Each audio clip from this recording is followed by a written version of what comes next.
Salam, selamat pagi Bapak Ibu Saudara-saudara yang dikasihi oleh Tuhan Yesus Kristus. Mari kita memulai hari ini dengan bersekutu kepada Tuhan. Kita mengawali hidup kita di dalam tuntunan dan menyerahkan seluruh hidup kita kepada Tuhan. Mari kita beribadah dan kita berdoa.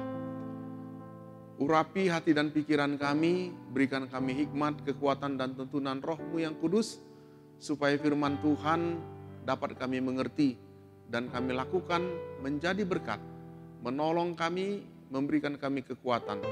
Di dalam nama Tuhan Yesus Kristus kami berdoa. Amin.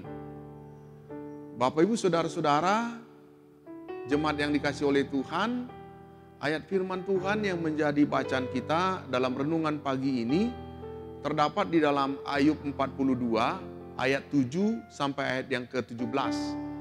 Dan ayat firman Tuhan yang menjadi renungan kepada kita adalah Ayub 42 ayat yang kedua. Demikian firman Tuhan. Engkau sanggup melakukan segala sesuatu dan tidak ada rencanamu yang gagal. Bapak Ibu, dari Ayub pasal 2 ayat 42 ayat yang kedua ini saya mau mengambil tema Allah sanggup memulihkan. Bapak Ibu Saudara-saudara, ketika kita membaca kisah tentang hidup Ayub, yang terbayang dalam pikiran kita adalah bagaimana hidupnya yang penuh dengan penderitaan.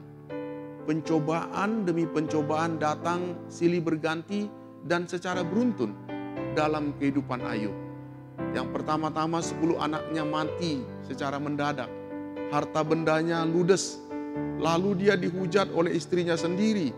Dan Ayub pun mendapat penderitaan sakit penyakit yang begitu parah.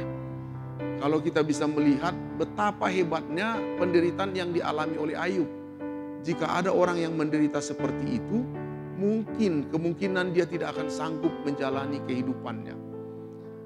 Tetapi Bapak Ibu Saudara-saudara, meskipun harus menjalani penderitaan yang bertubi-tubi, Ayub mampu bertahan dan ternyata imannya kepada Tuhan tidak menjadi luntur. Terbukti dia masih bisa berkata, karena ia tahu jalan hidupku, seandainya ia menguji aku akan timbul seperti emas. Dalam Ayub 23 ayat yang ke-10.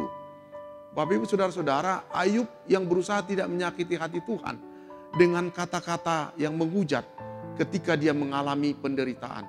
Seperti itulah juga hendaknya kita yang tidak langsung memaki atau menyalahkan Tuhan sewaktu kita menghadapi musibah atau sewaktu kita mengalami penderitaan. Bapak Ibu Saudara-saudara, sahabat-sahabat Ayub yang justru menuduh Ayub berdosa. Tetapi walaupun begitu, Ayub tetap bersandar imannya kepada Tuhan. Demikian juga hendaknya kita, walaupun kita tidak punya siapa-siapa, tapi kita punya Tuhan. Dan kita jangan terpengaruh dengan teman-teman orang-orang yang lain. Karena dari Tuhanlah kita mendapatkan jawaban atas doa-doa kita. Dalam pasal 42 ayat yang kedua, Ayub menjawab dalam imannya. Dia mengatakan, aku tahu bahwa engkau sanggup melakukan segala sesuatu dan tidak ada rencanamu yang gagal. Dari ayat ini kita bisa tahu bagaimana Ayub baru menyadari akan rencana Tuhan yang besar dalam hidupnya. Yaitu Tuhan ingin menjadikan Ayub menjadi hamba yang kuat. Hamba yang tetap setia dalam iman kepada Tuhan ketika dia menghadapi proses dalam kehidupan. Begitu juga kiranya kehidupan saudara dan saya, supaya kita tetap setia menghadapi proses. Tuhan tidak akan pernah memberikan kita proses di luar kemampuan kita, di luar ketidaksanggupan kita. Yang perlu kita pikirkan adalah bahwa Tuhan itu baik dan bahwa Tuhan itu adalah gembala yang selalu menuntun kita dalam kondisi apapun. Kita tidak boleh mengandalkan kekuatan diri kita sendiri. Dan yang perlu kita lakukan adalah berserah dan percaya sepenuhnya bahwa Tuhan mampu menolong kita. Dan ada rencana Tuhan, ada maksud ilahi dalam setiap apa yang Tuhan izinkan dalam kehidupan kita. Melalui kisah penderitaan Ayub ini, Tuhan mau menunjukkan bahwa jalan dan pekerjaan Tuhan memang tidak terselami oleh pikiran manusia. Jalan-jalan Tuhan tidak semudah seperti yang diucapkan oleh iblis yang menganggap bahwa Ayub itu menjadi orang benar hanyalah karena dia dijaga dan diberkati oleh Tuhan. Bukan juga seperti pikiran sahabat-sahabat Ayub yang berkata bahwa keadilan Tuhan itu nyata ketika kita berbuat baik, maka Tuhan akan mendatangkan kebaikan. Namun sebaliknya, jika kita berbuat jahat, maka penderitaan yang akan datang. Dan jalan Tuhan itu juga tidak semudah pikiran Ayub yang hampir saja menganggap bahwa Tuhan itu tidak adil terhadap dirinya.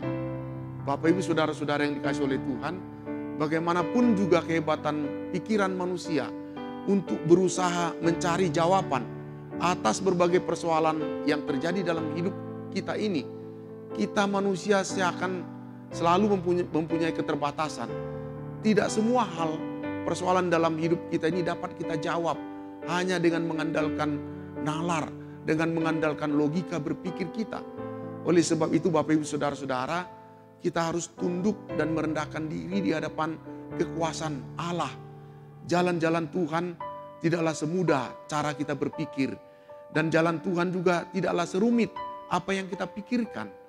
Dalam penderitaannya, Ayub memiliki kerinduan untuk bertemu, berjumpa dengan Tuhan dan mencari jawabannya.